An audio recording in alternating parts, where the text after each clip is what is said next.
Guys, I'm going to create a few videos so I can hopefully help you a little bit more with the task on the spreadsheet PDF, on the spreadsheet PDF, and you can be more independent. Also, you have these documents or these videos to help you when you need to revise, when you need to review some of the formulas, functions, etc.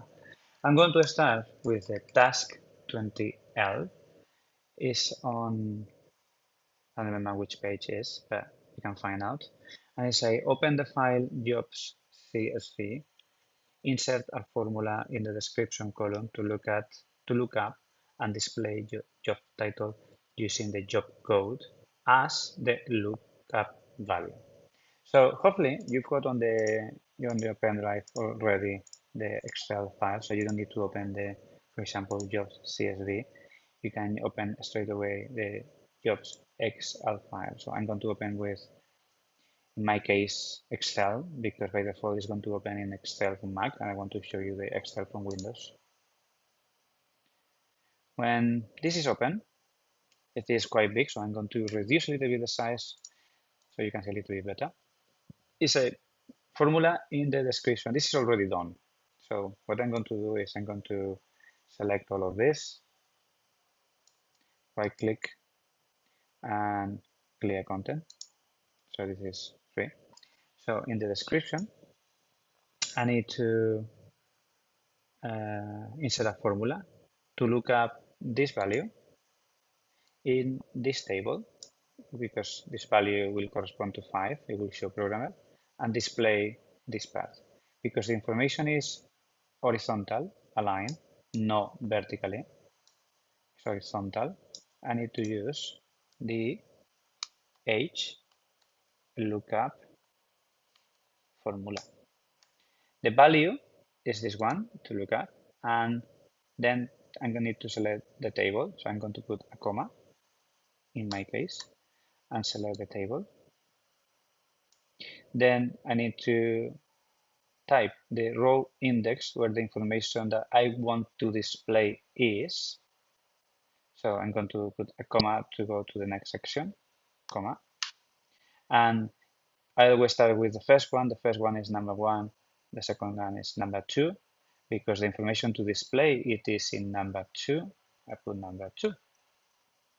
And then if it's an approximate match, I will type true.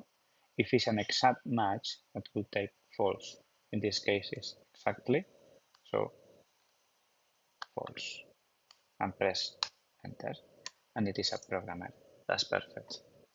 To copy this down, I need to be able to use absolute and relative reference. So the B in this formula, B6 in this one, underneath is going to be B7 because I want the job code for Greg.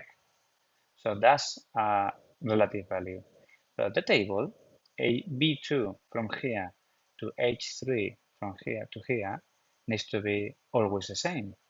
That means I need to put absolute reference, which is the dollar symbol. Because I'm going to copy and paste down, it's going to be on the same column. The column is not going to change, but the row is changing. So this is why I put the dollar symbol in front of the row number 2 and 3. But if you're not sure, you can put the dollar symbol in both, before the column and before the row. Okay? And the same here. I'm going to do the same here. Press enter, select,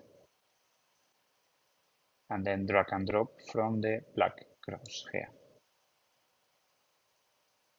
And I can check some of them. Number 2 should be engineer. Perfect. Number 3, analysis. Number 4, sales. So this is working. Okay. I'm going to stop this video and I'm going to create a different one for the next task.